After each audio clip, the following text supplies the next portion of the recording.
The living room smelled like cinnamon and pine. My mother stood by the Christmas tree, holding a stack of red envelopes thick enough to choke on. I watched her hand one to my nephew Tyler. He was 7.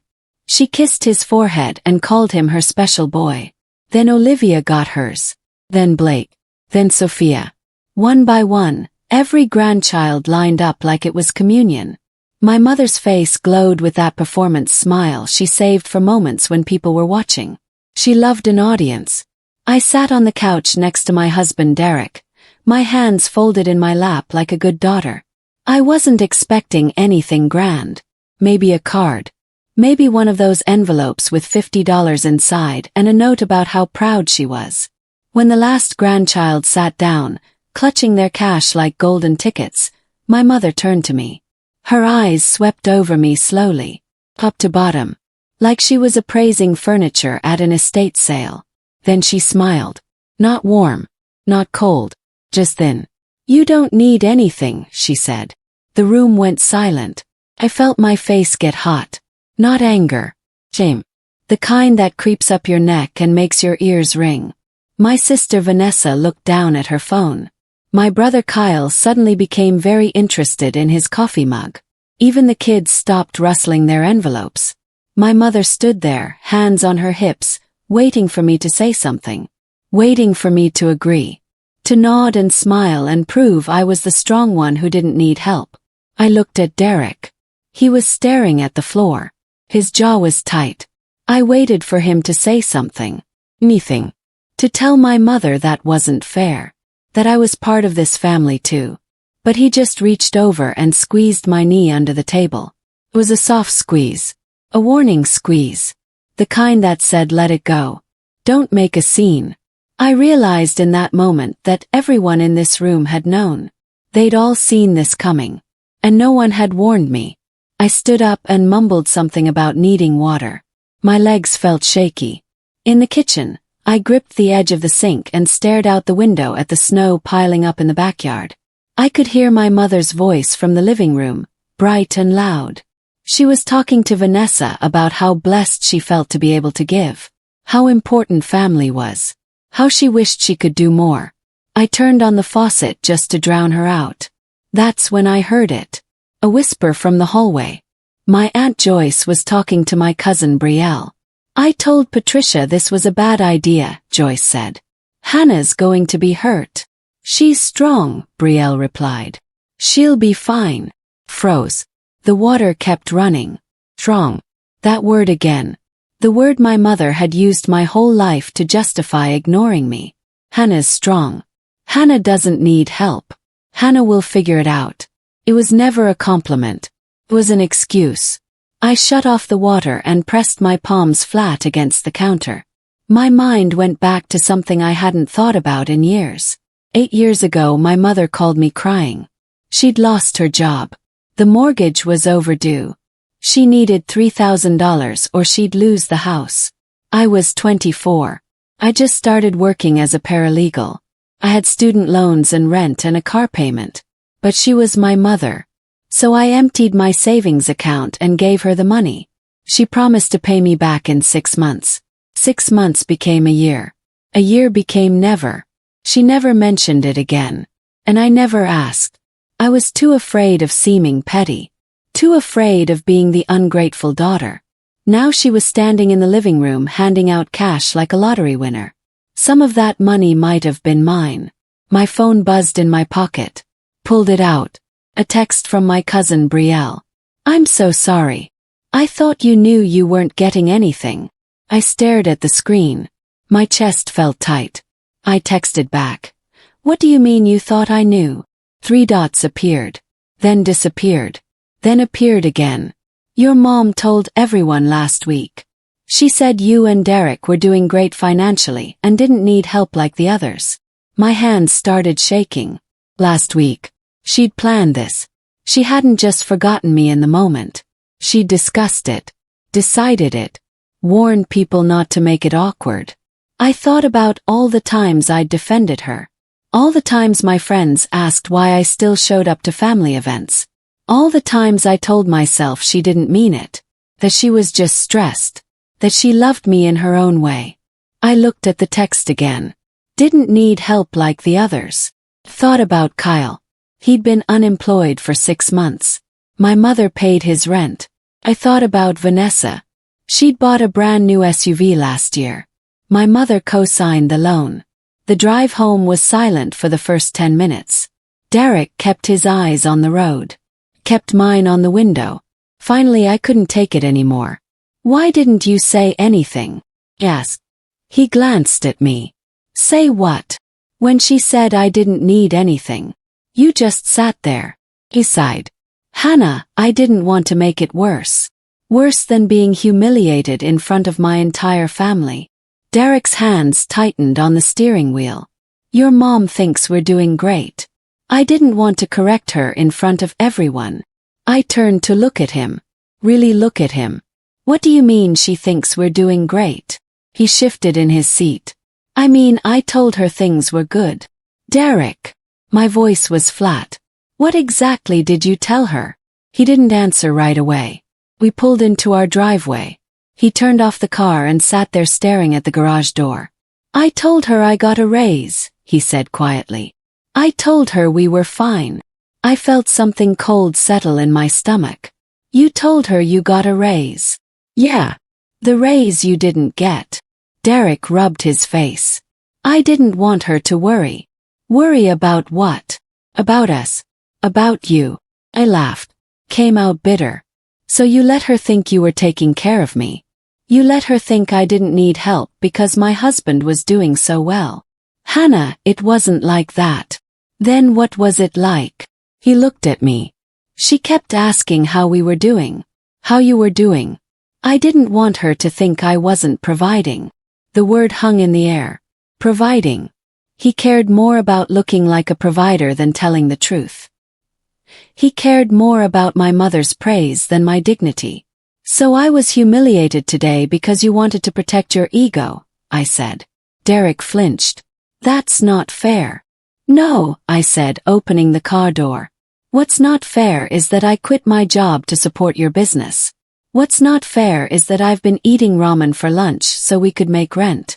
And you told my mother everything was fine. I got out and walked into the house. He didn't follow me right away. I sat on the bed and pulled out my phone. I started scrolling through old photos. Christmas 2 years ago. I brought homemade cookies. My mother barely looked at them. Vanessa brought store-bought wine. My mother posted about it on social media for a week. Thanksgiving 3 years ago. I offered to host. My mother said my apartment was too small. Kyle offered to host. My mother called him thoughtful and mature. My college graduation. I'd worked full-time and gone to school at night for 6 years. My mother showed up late and left early. She had to help Vanessa move into her new apartment. The pattern was so clear I couldn't believe I'd missed it. Every time I succeeded, support disappeared. Every time I struggled quietly, I was ignored. Every time my siblings struggled loudly, my mother rushed in with money and praise and Facebook posts about sacrifice. Independence wasn't celebrated. It was punished. I looked up at the ceiling. Derek was still downstairs. I could hear him moving around the kitchen. I made a decision then. I was done reacting. I was going to start watching. And I was going to start keeping score. 2 days later, the family group chat exploded. My mother posted photos from Christmas. Everyone smiling around the tree. The grandkids holding their envelopes.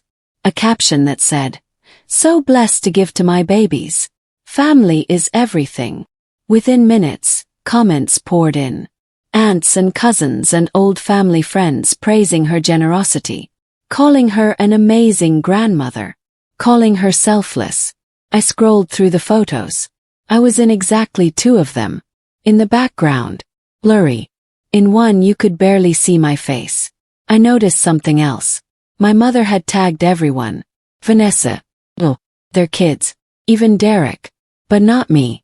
I sat on the couch staring at my phone. Derek walked by and glanced at the screen. You okay? He asked. Fine, I said. He nodded and went back to his laptop. My phone buzzed. Private message from my mother. I hope you weren't offended yesterday. You've always been so self-sufficient. I know you understand. I read it 3 times. It wasn't an apology. It was a warning. She was telling me to stay quiet, to not make waves, to be the strong one who didn't need anything. My fingers hovered over the keyboard. Type slowly. I noticed I was the only one excluded. I'd like to talk about that. I hit send before I could second-guess myself. 3 dots appeared immediately, then disappeared, then nothing. An hour passed, then 2, then a whole day. My mother didn't respond. I knew what she was doing. The silent treatment was her favorite weapon. When I was 16, I'd asked why she missed my choir concert. She didn't speak to me for a week. When I was 21, I'd questioned why she gave Kyle money for a car but not me for textbooks. She didn't call me for a month. Silence was her way of training me, of teaching me that speaking up had consequences. But this time I didn't chase her. I didn't apologize. I didn't send a follow-up text softening my words. I just waited. On the 3rd day, Kyle called. "Hey," he said. His voice was weird, awkward. "Hey. So, Mom's pretty upset." I didn't say anything. Kyle cleared his throat. "She said you accused her of excluding you on purpose." I didn't accuse her of anything. I stated a fact. Kyle sighed. "Look, Hannah, I get it. But you know how Mom is. She didn't mean anything by it. Then why did she tell everyone ahead of time that I wasn't getting anything?" Silence. "Kyle. She didn't want it to be awkward," he said quietly. "She thought if everyone knew, it wouldn't be a big deal." I laughed. It wasn't a happy sound. "So she warned everyone except me." "Hannah, did you think about saying something? Did Vanessa? Did anyone think maybe I deserved a heads up?" Kyle didn't answer right away. When he did, his voice was defensive. "We didn't want to make it weird. Mom said you guys were doing fine. Derek told her you didn't need help." "Derek lied," I said. Kyle went quiet. "What?" "Derek lied to her. We're not fine. I quit my job 6 months ago to help him launch his business. We're barely making rent. But he wanted to look like a provider, so he told Mom everything was great." Kyle exhaled slowly. "I didn't know that. No one did. Because I don't perform my struggles for an audience." The line went silent for a moment. Then Kyle said something that surprised me. "I'm sorry, Hannah. I should have said something." After I hung up, I sat there thinking. Kyle's apology felt real. But it didn't change what happened. It didn't change the fact that my entire family chose comfort over fairness. I opened my laptop and logged into my old email account, the one I used before I got married. I searched for my mother's name. The results loaded slowly. Then I found it. An email from 8 years ago. Subject line: "Thank you for saving me." The email was short. My mother thanking me for the loan, promising to pay me back by the end of the year, calling me her rock. I took a screenshot. Then I opened my banking app and scrolled back. Way back. I found the transaction. $3,000. Transferred on March 14th. I took another screenshot. Then I did the math. $3,000 8 years ago. If she'd paid me back with even modest interest, it would be close to $4,000 now. I looked at the Christmas photos again. The thick red envelopes. I wondered how much was in each one. I wondered if my money was in there, redistributed to everyone but me. That night, Derek came into the bedroom while I was looking at my laptop. "What are you doing?" he asked. "Research." He sat down on the edge of the bed. "Hannah, I know you're upset. But maybe this is getting out of hand." I turned to look at him. "Out of hand?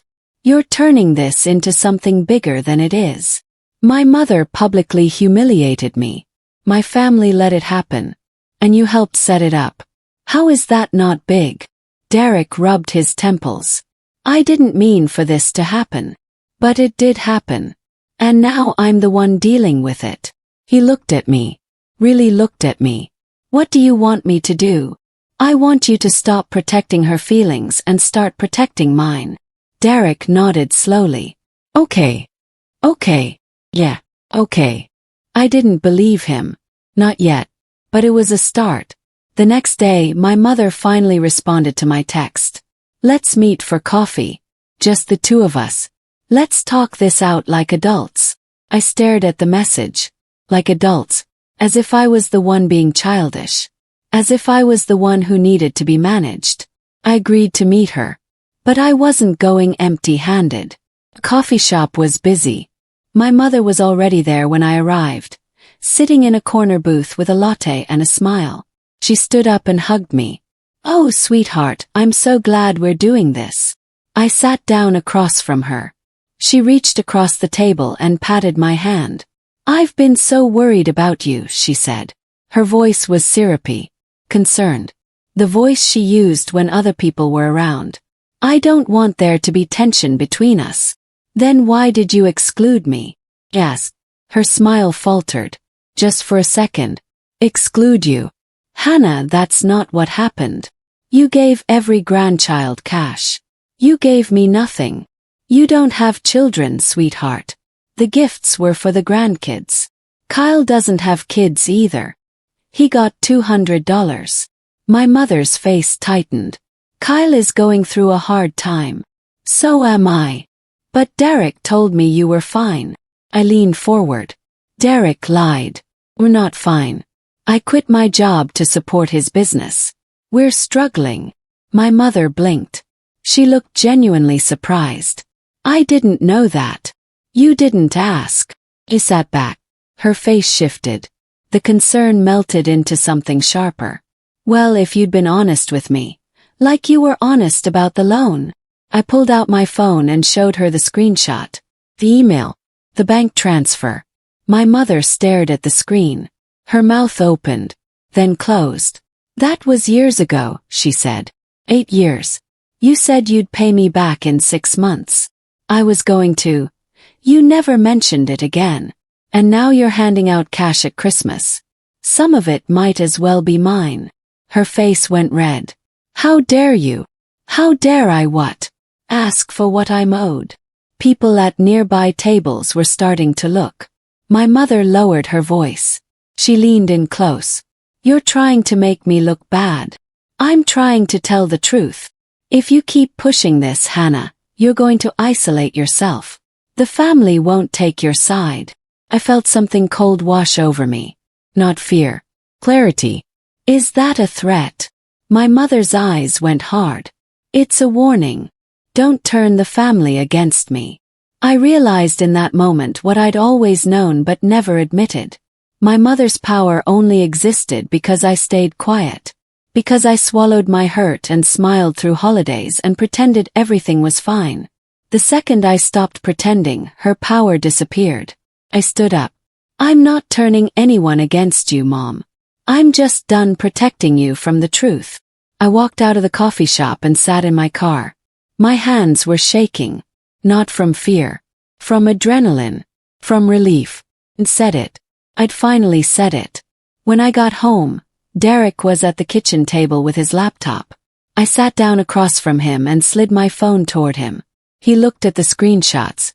The email. The bank transfer. Timeline.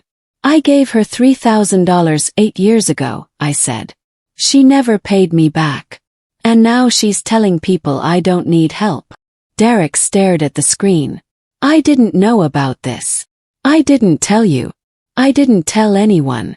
Because I didn't want to seem petty. Derek looked up at me. You're not petty, Hannah. I know. But I've been acting like I am. I've been acting like asking for fairness makes me selfish. And I'm done. Derek closed his laptop. What do you need from me? I need you to stop caring more about what my mother thinks than what I feel. He nodded. I can do that. I need you to tell her the truth. That we're struggling. That you lied. His face tightened. But he nodded again. Okay. And I need you to back me up. At the next family dinner. When I say something. I need you to not squeeze my knee and tell me to let it go. Derek reached across the table and took my hand. I'm sorry, Hannah. I should have had your back from the start. It wasn't perfect. But it was something. The next family dinner was at my mother's house. It was a Sunday tradition. Vanessa and Kyle were already there when we arrived. So were the kids. My mother greeted us at the door with her performance smile. Hannah, Derek, come in, come in. We sat at the table. My mother served pot roast. Everyone made small talk. I waited until dessert. Then I set down my fork and looked at my mother. Mom, I want to ask you something. The table went quiet.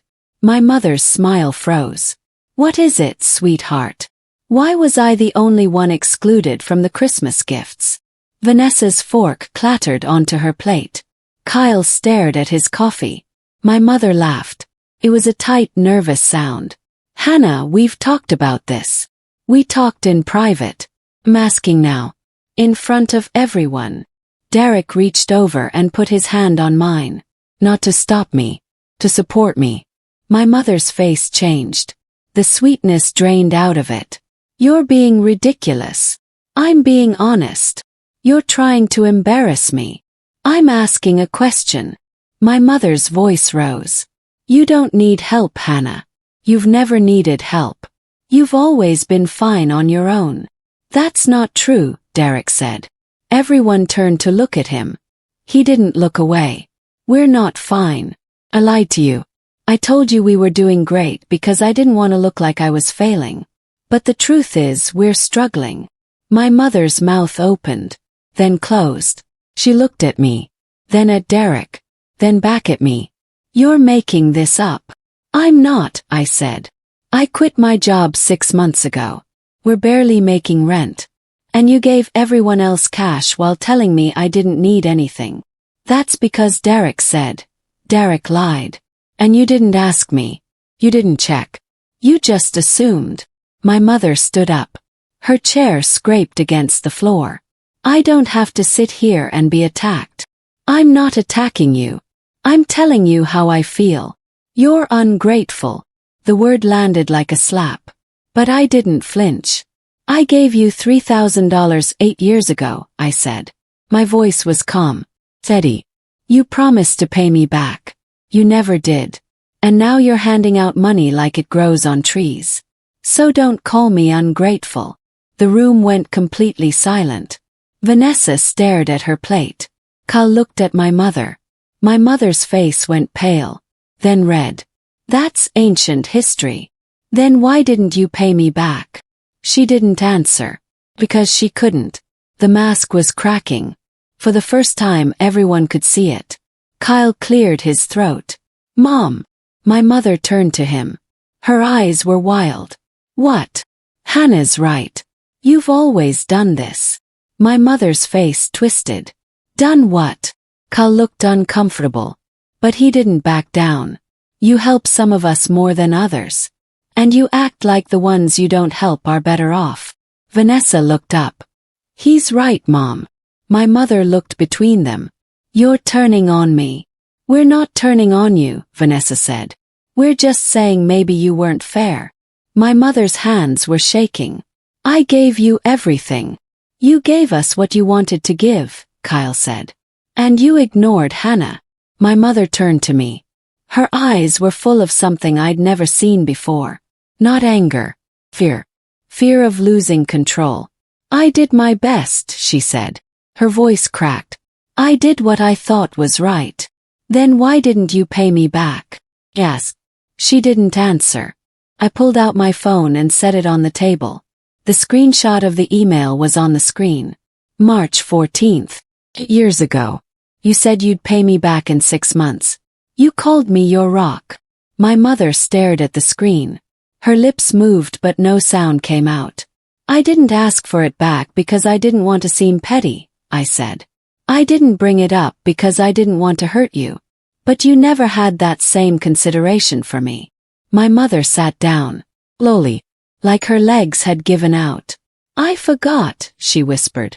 You forgot $3,000. Alas. She looked at him, then at Vanessa, then at me. I didn't forget. She stopped. She couldn't finish. 'Cause there was no good answer. Vanessa broke the silence. Mom, that's messed up. My mother's face crumpled. I was going to pay her back. I just never had the money. But you had money for Christmas gifts, I said. I had to do something for the grandkids. You had money for Kyle's rent. For Vanessa's car loan. My mother didn't respond. The truth was sitting on the table between us like a third guest. She'd chosen to help some and not others. She'd rewritten the story so many times she believed it herself. I stood up.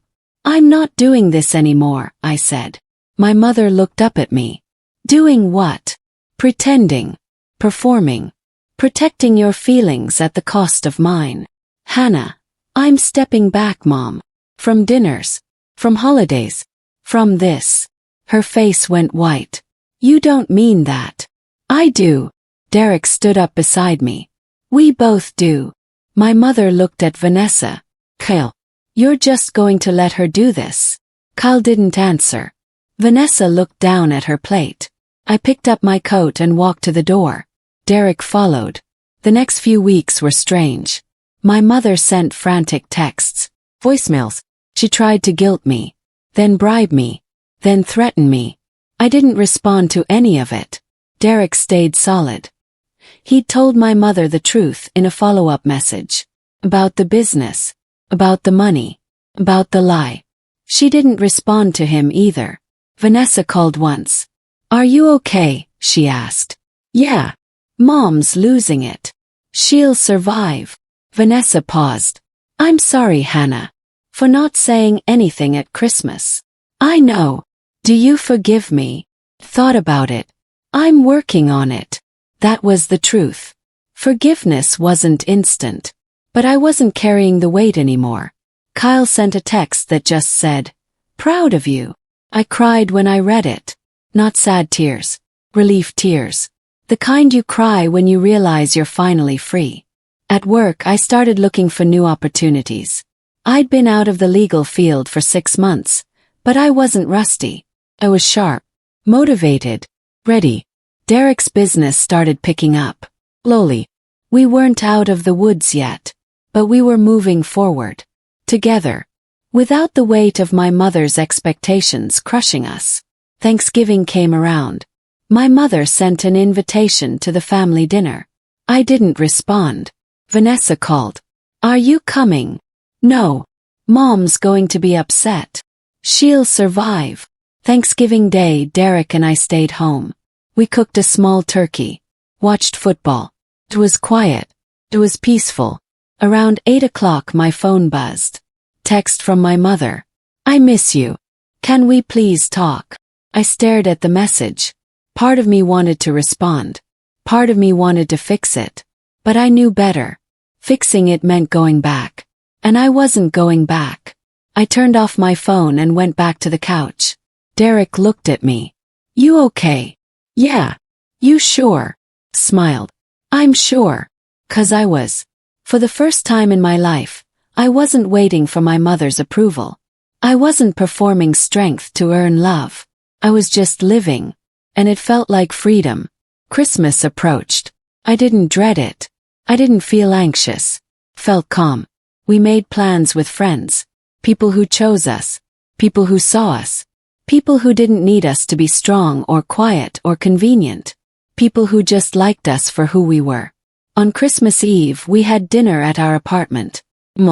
Simple. No red envelopes. No performances. Just laughter and warmth and the kind of love that didn't come with conditions.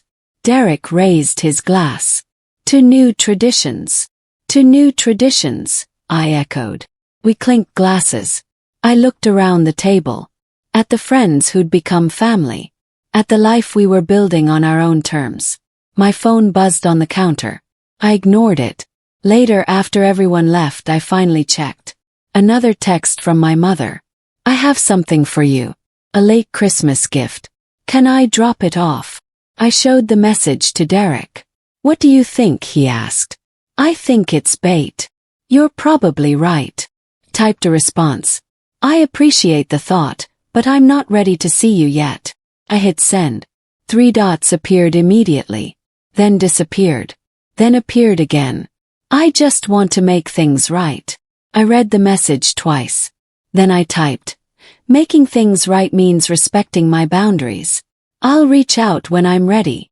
I hit send and turned off my phone. Derek pulled me into a hug.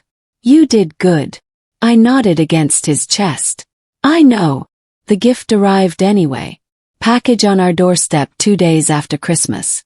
I didn't open it right away. I just stared at it. Derek sat down next to me on the couch. What are you thinking? I'm thinking this is a test. Open it or don't. It's your choice. I picked up the package. It was light. I tore open the wrapping. Inside was a card and a check. The check was for $3,000. The exact amount I'd loaned her 8 years ago. The card said, I'm sorry I forgot. Let's start fresh. Love, Mom. I stared at the check. Derek looked over my shoulder. Wow. Yeah. What are you going to do? Thought about it. The money was mine. I'd earned it. I'd waited for it. But taking it felt like accepting her terms. Like agreeing that money could fix what was broken. I pulled out my phone and took a picture of the check. Then I wrote a message. Thank you for paying me back. I appreciate it. But money doesn't fix the hurt. I still need space. I attached the picture and hit send. Then I tore up the check. Derek's eyes went wide. Hannah, I don't want her money. I want her to understand. You think she will? I don't know. But I'm not responsible for that anymore. Spring came slowly. The snow melted. The trees bloomed. My mother stopped texting. Not completely. But the frantic messages slowed. Turned into occasional check-ins. I responded sometimes. Short. Polite. Boundaried. Kyle and Vanessa reached out more. We met for coffee. Talked about things that mattered. They didn't pressure me to reconcile. They just showed up. Derek's business hit a milestone. Enough income that I could start looking for part-time work instead of full-time. I found a position at a small firm. Flexible hours. Good people. Felt right. One Saturday morning I woke up and realized something. I wasn't angry anymore. I wasn't hurt. I was just me. Hannah. Not the strong one. Not the independent one. Not the daughter who didn't need anything. Just me. Derek made coffee. We sat on the balcony watching the city wake up. You seem lighter, he said. Smiled. I feel lighter. No regrets. Thought about it. About the Christmas that broke everything open. About the fight. About the silence. About the choice to walk away. No regrets, I said. Because I hadn't lost anything that Christmas. Gained something. Clarity. Self-respect. Freedom. The knowledge that I didn't need my mother's approval to know my worth. I was enough. I'd always been enough. And that was the real gift.